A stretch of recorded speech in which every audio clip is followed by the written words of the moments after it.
let's get started.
has a plate of appetizers. Triscuits dotted with cheese whiz, sliced green olives with red red pimiento, centers. The table is set with china, crystal and silver. A small cup of soup.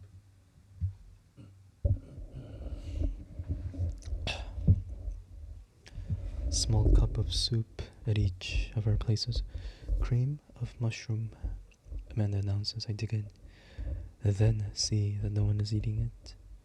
The mother has dipped her spoon in, and the father seems interested only in his drink and the remaining Triscuits. At first, I think it's about Grace. They're waiting for someone to say grace, and then I realize it's just the way it is. Amanda looks at me. I move to help her clear the table, and she shakes her head no. She clears and returns with dinner plates, serving her father and me first, and then her mother and herself. 4 fish sticks each for father and me, and 2 for Amanda and her mother. 6 tater tots for the men, 4 for the women. 3 spears of asparagus each, and a broiled half tomato. So much, her mother says. I'll never be able to eat it all. Do your best, her father says. The fish is nice, her mother says. Mrs. Paul's, Amanda mouths to me as she takes a bite of the fish stick. Jesus, it's so hard to say. Bite of a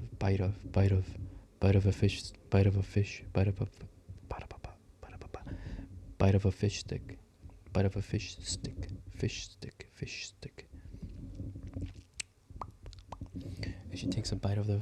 As she takes a bite of the fish stick, bite of a fish stick. Later she tells me that the family's menus are based on what her elementary school cafeteria used to serve. Fish. Fish. Fish sticks. Fish sticks.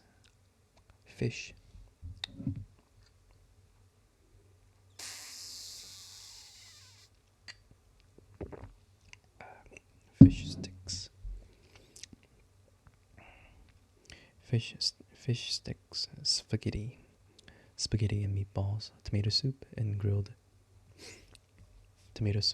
cheese sandwiches. Snickerdoodles. For some reason, my mother saved all the mimeographed menus. She calls it a recipe book. What's for dessert? Her mother asks just after the fish is served. Pound cake with whipped cream and berries, Amanda says. The berries prompt the father to talk about eating strawberries and cream at Wimbledon, back in the days when tennis was played with rackets. No one says anything. I am assuming he means wooden rackets.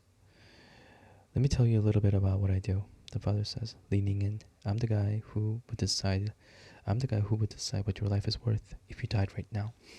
I'd evaluate who you were, what you might have become, and what your family counted on you for. A big responsibility. Everyone thinks they're more special than they are. Sometimes I just pick a person and think, what would we settle that life for? Like who? I ask. William F. Buckley, the father says. He's dead, Amanda says. When? A few years ago. That's a shame. He was valuable. Mother Teresa then, he suggests. Also dead, Amanda says. What would you pay for her? I ask. Nothing. She had no family, no obligations, and no income. She's worth nothing. Interesting, isn't it? He says enthusiastically. Any ketchup or cocktail sauce? Sometimes I like to spice it up. Amanda goes into the kitchen and returns with condiments. I'll be sure to leave you a good tip, her father says, and I can't tell if he's kidding or not. Coffee or tea? Amanda asks. I couldn't manage another bite, her mother says. The tomato is half gone, 2 asparagus, half a fish stick, and 2 tots. My daughter tells me you like social studies. Ever read the report of the Warren Commission? Her father asks. I nod. I can't put it down. I'm on my 2nd copy. The first one fell into the tub. I just keep going through it. I'm not sure why, not sure what I'm looking for. It's like an Agatha Christie mystery. Off the record, a fellow in my field used to swear that what killed Jack Kennedy. What killed Jack Kennedy was his corset. Pardon? Look at the film. You see that after the first shot, Kennedy goes down, but then he bounces back up. That's because he was wearing a corset for his back, which held him up. The second shot gets him in the bean, he says, tapping the side of his head. And then, as if speaking to himself, he asks, "How many bullets were there?" 3? So, you think it was a conspiracy? Before I can answer, he continues. The arrogance caught up with him. He was taking ladies upstairs during state dinners, leaving his wife right there at the table. I'd like to have had half the bad luck he had, if you get my point. I'm telling you, he had one too many of the ladies. And some Miami mafioso with a baby boy, a little too Kennedy looking, wanted revenge. Interesting, I hadn't heard that one before, I say. Harumph, he says, like I'm an idiot. Ouch.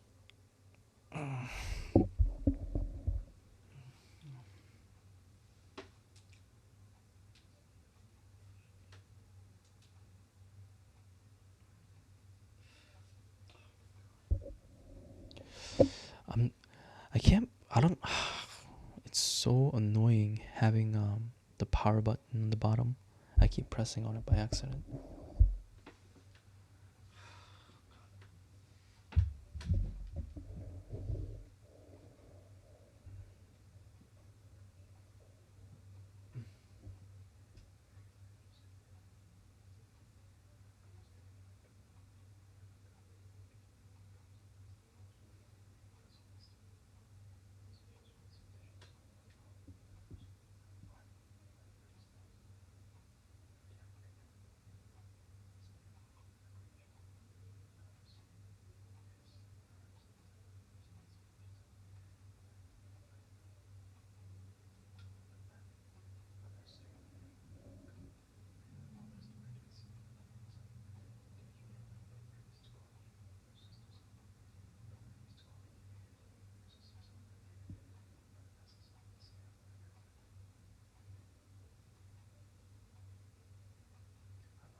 This is nice.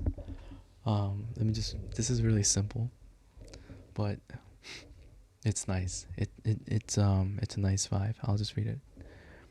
I'm home by 7:30. The sky is still light.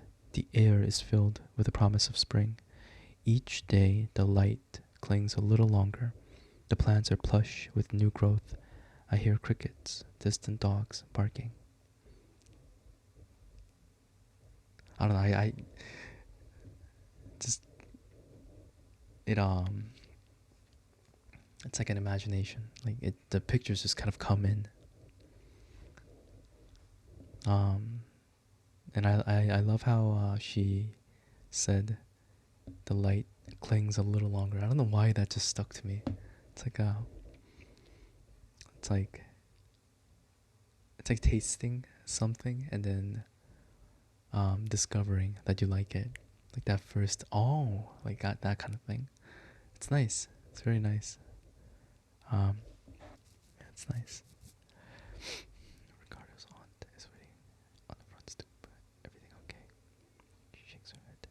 My mic. Okay, I thought my mic was off. My husband is jealous of the time I spend with Ricardo. She says, maybe Ricardo could come live here for a while. I would do everything like I do now. I would cook and clean and sew his laundry, but he could stay here with you.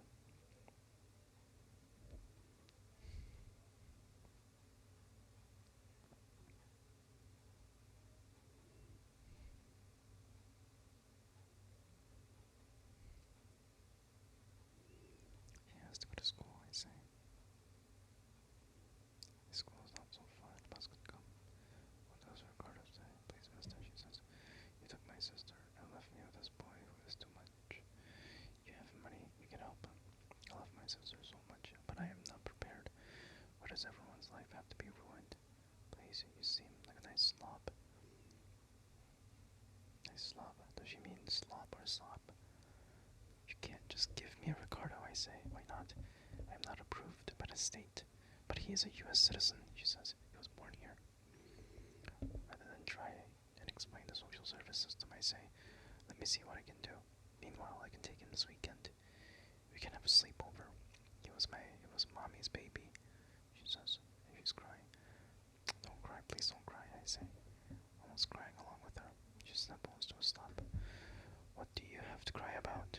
You are a big white guy with a big house, she says. Out of the blue, a postcard arrives from George. The image on the front is of a hotel in Miami. The card itself is well worn, like it has been going around the globe at the bottom of a suitcase for years. This place is everything I thought it might be. Around the fire at night, the other guys need me, lockpicking, and in arts and crafts. I'm learning to make cement shoes from grass and dung. Don't forget the dead head, my perennials. The card with no return address prompts me to realize that I have no contact information for George. No address, no phone for emergencies. I put in a call to the director's office at the lodge. Good morning, and thank you for calling the lodge, the new executive conference center in the heart of the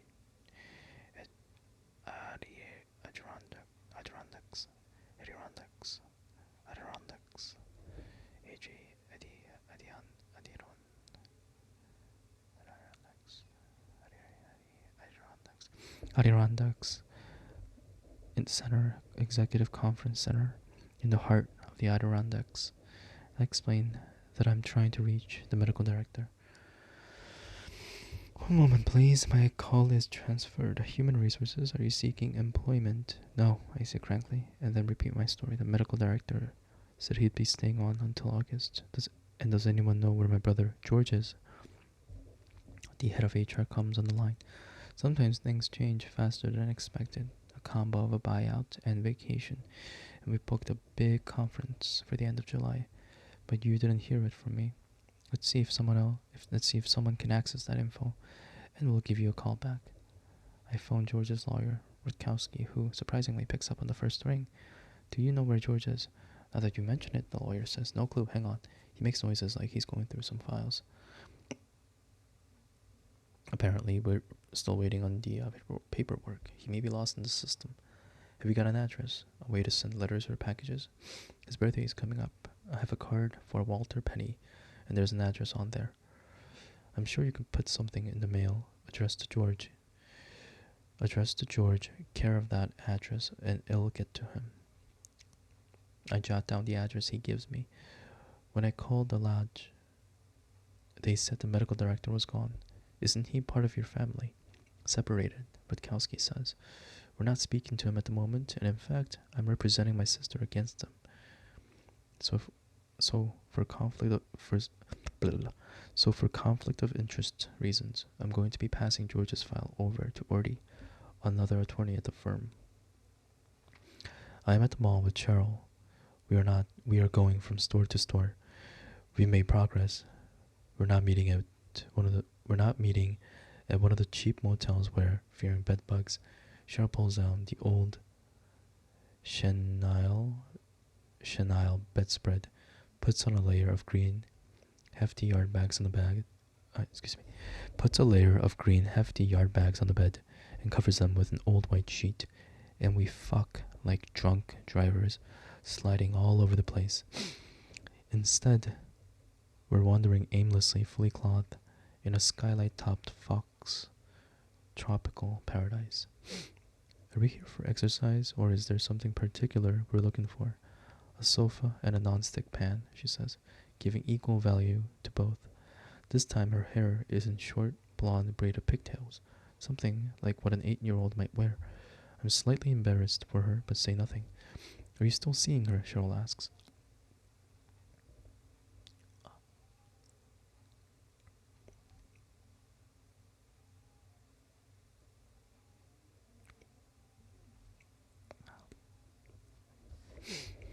Apparently, but I feel uncomfortable having two sexual relationships at the same time. Why? It's confusing. In what way, I mean? That one's like a mercy fuck, right? She says. I'm not sure what's a mercy fuck. Like you feel bad for her, so you do her. I don't feel bad for her, I say. Do you care about her? She asks. Does she know about me? I think she knows, I suggest. Did you tell her? She doesn't care. She doesn't want anything from me. Zero involvement. She just wants me when she wants me. She says it's not personal, it's just the way it is. In the middle of the mall, there is a missing persons kiosk shaped like a milk carton. The kiosk is plastered in posters of Heather Ryan, notices about the safe haven baby drop, and a domestic cool out zone. A large permanent sign reads, pregnant? For anonymous assistance, pick up phone. An orange receiver waits at the ready. Was it always there? I ask. Yes, she says, without looking. Coming out of one of the stores, I spot Don DeLillo. Don DeLillo. Our eyes meet. He looks at me as if to ask, what are you staring at? I see you everywhere I go. I live here, he says. My apologies. I'm a big fan. He nods, but says nothing. Hey, can I ask you a question? He doesn't say yes. He doesn't say no. Do you think Nixon was in on the JFK assassination? DeLillo looks at me with a grim, snake-like grin. Interesting question, he says, and walks away. You should dump her, Cheryl says. That was weird, by the way. Why was that included? Why was that section included? Anyways, my apologies, I'm a big fan. You should dump her, You should dump her, Cheryl says, having entirely missed the preceding exchange. Keep things simple. I changed the subject. Are we looking for something in particular? I already told you, a sofa and non-stick pan. Oh, here's what I want. We'll go to Macy's. Well, I'll pick out some lingerie. And then you come into the dressing room area and ask, what room are you in? And what? You come in and do me down on your knees with your tongue while I watch in the three-way mirror, and maybe I even shoot a little video with my phone. It will be the back of your head, so no one would recognize you. Clearly you've given this a lot of thought, she shrugs. We'll get arrested. For what? My cell phone rings. Amanda. At first I don't answer, but when it rings again, Cheryl urges me to pick up. Don't be rude on my account, she says. Hello? They caught the guy. Heather Ryan's murderer. He was someone her parents had sold her old twin bed to online. Turned out she'd sewn her diary into the mattress, and the guy found it and got obsessed and had been stalking her. Her boyfriend, the one she'd recently broken up with, actually met the guy who claimed that he was her new boyfriend and told him all kinds of personal stuff about her that he knew from the diary. And when the former boyfriend confronted Heather and she wouldn't admit that she was seeing someone new, the boyfriend said, he knows everything about you. He knows more than I know, and I've seen you with him. Crossing campus, he's always right there next to you, and when I get close, he walks away. That's fucking terrifying. Jesus. Anyway, Heather and Adam broke up, and then the creep made his move, and let's just say it didn't work out. Her voice is so loud, its pitch so specific, that even though she's not on speaker, every word seeps out. Wow, I say. Well, thank you for calling. Wow? That's all you have to say? You are so weird. I look at Cheryl, who is clearly listening to the whole thing. Well, I'm very relieved, and I look forward to hearing more. It's not that I don't believe you, but I want to check some other sources. Whatever, she says, hanging up. Well, that's a giant relief, Cheryl says. I feel much better now. Why? I ask. Because you're not the guy who did it, she says, smirking. Did you think I was? No, but you thought you were. What makes you think that? I ask, oddly exposed. Cheryl rolls her eyes. That's what I love about men. See through, she says. And by the way, you are so dating her, Cheryl says. You may not think so, and you may not think so. Excuse me. She may not think so, and you may not think so, but I know so. You still want to go to Macy's? I ask. She shakes her head. I'll take a rain check. For his birthday, I buy George an iPad and load it with photos of the kids and music from home before sending it off, along with a solar charger, to the address on Walter Penny's card. Happy birthday, brother. I sign up for Spanish lessons at the local Casa Española. The other people in my class are a McDonald's manager, a guy who runs a landscape company, and a woman who married well and wants to communicate better with the help. The nurse from Ashley's school phones to say nothing to worry about, but Ashley has a skin infection, and we've talked with Dr. Faustus and want to get your permission to go ahead and give her a course of antibiotics. Sure, I say. Do I need to do anything else? Not at the moment, nurse says cryptically. Cryptically.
this particular story had a limited vocabulary, and I wasn't sure. And I wasn't sure how long readers would stick with it until they got to the punchline. Tatsaber, she says. Yes, that's the punchline. She pauses. My father wasn't given a spontaneous humor, but when he let himself go, it was quite something. He liked to bang out songs on the piano, and it would drive my mother crazy. We would go to pieces, laughing. I still have the letters he wrote me as a kid. Very funny. Full of good counsel. He wanted things to go well, but often felt so isolated. Whatever it was he was after, he had to find his own path to it. Life like that takes its toll. Or am I mother than to him? Or am I mother that on him? She says, ruminating around. And then abruptly she stops. All right then, she says, let's let it out. Let's go with Richard Emmons.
Excuse me. I'll be right back. Bathroom break.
This is actually a very so I said I was gonna not read this book, but I am. It's the Alan Carr's Easy Way to Stop Smoking. So I agree with this sentence. It I'll explain why. It says the true situation is this: when you are addicted to nicotine and are not smoking, there is something missing.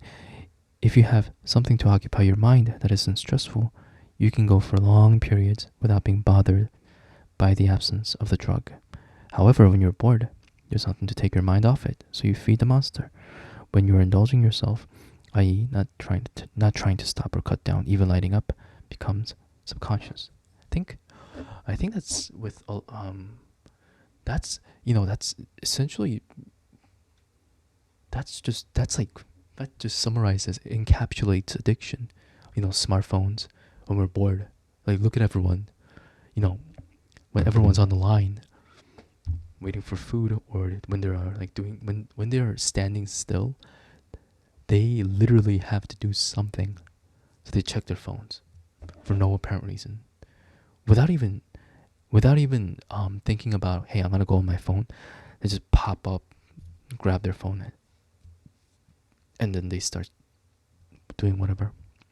I think it's very it's a sick thing, and especially if you're home. Let's say if you are home, and I think this relates to a lot of people that procrastinate.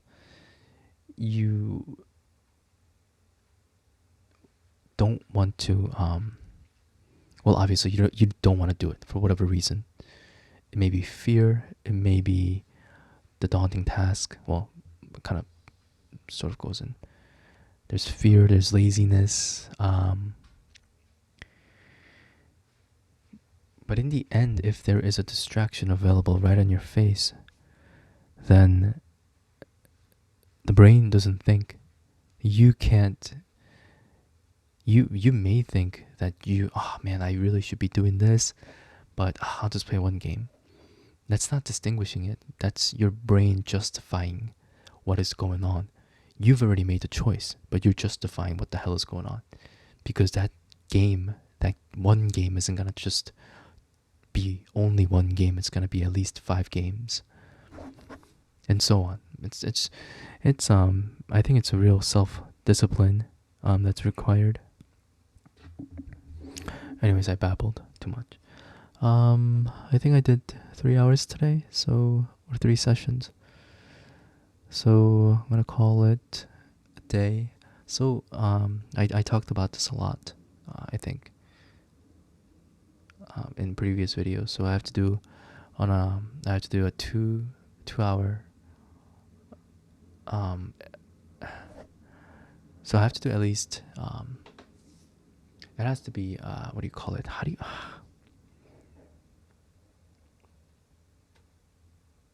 It has to be a schedule of 2 hours, one day, and then 3 hours the next day, and then 2 hours the next day, and so on. So 2-3, 2-3, 2-3. That sort of schedule. I have to keep that up every day until the end of the year to have to effectively finish this challenge.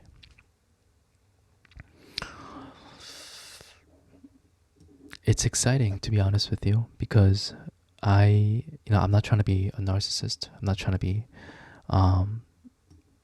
to set myself up for this grandiose expectation, but it is very, very fascinating and intriguing to imagine myself at the end of this journey. I think 1,000 hours of reading uninterrupted is a great, great mental challenge.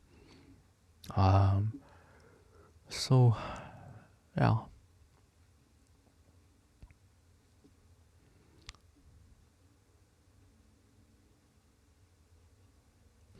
I'll see you guys. I'll see you guys tomorrow. Bye.